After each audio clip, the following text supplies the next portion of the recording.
بات آئی تھی اور آیت میں نے یہ لی تھی کہ ان اللہ یحب الذین یقاتلون فی سبیلہ صفا کانہم بنیان مرصوص۔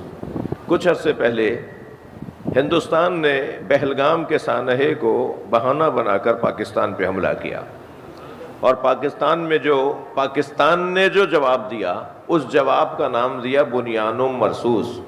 مجھے نہیں پتا کہ جواب دینے پر اس نام کو کس نے تجویز کیا تھا، مگر جس نے بھی تجویز کیا تھا جانتا ہے کہ قرآن میں مولا علی کا نام ہے بنیان مرصوص۔ مولا علی کے ناموں میں سے ایک نام ہے بنیان مرصوص، سیسا پلاہی بھی دیوار۔ دشمن ہٹ جائے گا، یہ اکیلا کھڑا ہوگا مگر لشکر کی طرح کھڑا ہوگا۔ ایسی دیوار جسے کوئی گرا نہ سکے، ایسی دیوار جسے کوئی توڑ نہ سکے، اسے کہتے ہیں بنیان مرصوص، سیسا پلاہی بھی دیوار۔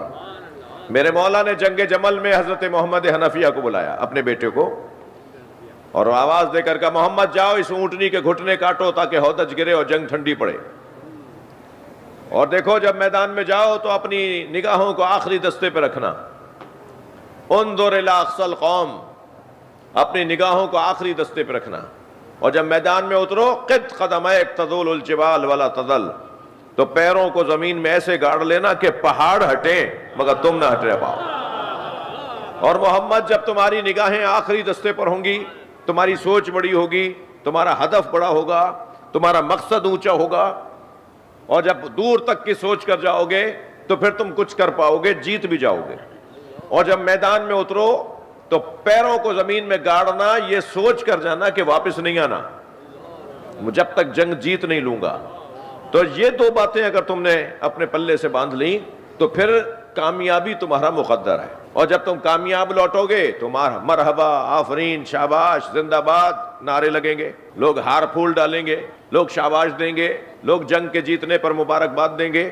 اس وقت تمہارے ذہن میں خیال آئے گا کہ تم کچھ ہو، اور جب تمہارے ذہن میں یہ خیال آ گیا کہ تمہاری کوئی حیثیت ہے، تم کچھ ہو، تو وہیں سے تمہارا زوال شروع ہو جائے گا۔ کبھی اپنے آپ کو کچھ نہ سمجھنا، جب جنگ جیت کے لوٹو اور لوگ آفرین اور مرحبا اور شاباش تمہیں کہیں، اپنے آپ کو سمجھانا کہ یہ کامیابی اللہ نے دی ہے، میں نے کچھ نہیں کیا۔ جو کچھ بھی کامیابی مل رہی ہے، آج کچھ ہوں، میں آج کچھ کر پایا، میں نے یہ کام کر دکھایا، میں نے اچھا کر لیا، تو پھر اپنے آپ کو سمجھاؤ کہ تم نے کچھ نہیں کیا۔ جو کچھ بھی تم نے کامیابی حاصل کی ہے یہ اللہ نے تمہاری مدد کی ہے، یہ اللہ کی مدد سے ہوا ہے۔ محمد حنفیہ میدان میں اترے اور آگے بڑھ رہے تھے کہ تیروں کی بارش ہونا شروع ہوئی۔ محمد کے قدم رکنے لگے تو پھر تیروں کی بارش دگنی ہو گئی۔ محمد کے قدم اور ٹھہرے، رکے، پیچھے ہٹے تو بارش اور بڑھ گئی۔ ابھی یہ رک رک کر سنبھل کے آگے چل رہے تھے اور کبھی پیچھے ہٹ رہے تھے کہ پشت پر، کمر پر کسی نے ہاتھ مارا۔ مڑ کے دیکھا تو امام حسن کھڑے تھے۔ امام حسن کی آواز آئی، بھائی تلوار اور ڈھال مجھے دو۔ امام حسن نے تلوار لی، ڈھال لی، اور بلا تشبیہ برق کی مانند میدان سے گزرتے ہوئے آخر تک پہنچے۔ گھٹنے کاٹے، ہودج گری، جنگ ٹھنڈی پڑی، جنگ جیت لیا مولا نے۔ واپس آئے، سب نے مبارکبادیں دیں، آفرین، مرحبا بولا۔ اچانک مولا علی کی نگاہ، توجہ ہے، اچانک مولا علی کی نگاہ گئی حضرت محمد حنفیہ کی طرف، حضرت کے بیٹے جنہیں پہلے بھیجا تھا۔ تو قریب جا کے کہا کہ محمد کیا بات ہے، تم گردن لٹکائے کیوں کھڑے ہو؟ تو حضرت محمد حنفیہ نے کہا بابا آپ نے کام مجھے دیا تھا مگر میں نہیں کر پایا، بھائی حسن کر کے آ گئے۔ جو کام آپ نے مجھے دیا تھا وہ میں نہیں کر پایا، بھائی حسن جنگ جیت کر آ گئے۔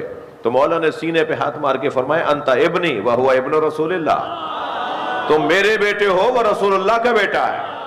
صلوات پڑھے محمد و آل محمد۔ بھائی مولا علی نے اس عمل سے دو پیغام دیے ہیں، توجہ ہے۔ مولا نے اپنے بیٹے کے سینے پہ ہاتھ رکھ کے فرمایا تم میرے بیٹے ہو، وہ رسول اللہ کا بیٹا ہے۔ پہلا کام تو مولا علی نے یہ کیا اس عمل سے کہ والدین کو پیغام دیا ہے بچہ اگر اچھا کام نہ کر کے آئے یا جیسا تم چاہتے ہو ایسا نہ کر کے آئے تو اس کی حوصلہ شکنی نہ کرنا، اسے دوبارہ آگے بڑھنے کا موقع دینا، اسے حوصلہ دینا۔ کیا اس سے یہ کیا کم حوصلہ ہے کہ مولا علی ان سے کہہ رہے ہیں تم میرے بیٹے ہو، حوصلہ دے رہے ہیں۔ اور دوسرا پیغام یہ ہے کہ جب محمد حنفیہ امام حسن کے برابر نہیں ہو سکتے تو حاکم شام امام حسن کے برابر کیسے؟ صلوات پڑھیں محمد و آل محمد۔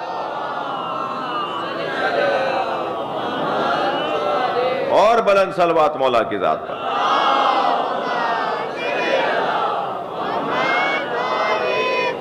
اس آبادی کو کیا کہتے ہیں؟ لال مارکیٹ۔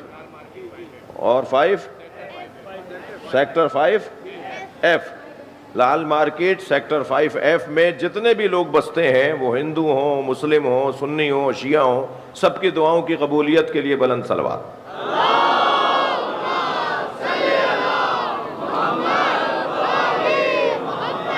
بھائی دعا تو مانگنا ہمارا کام ہے نا، اللہ کریم ہے، قبول کرے گا۔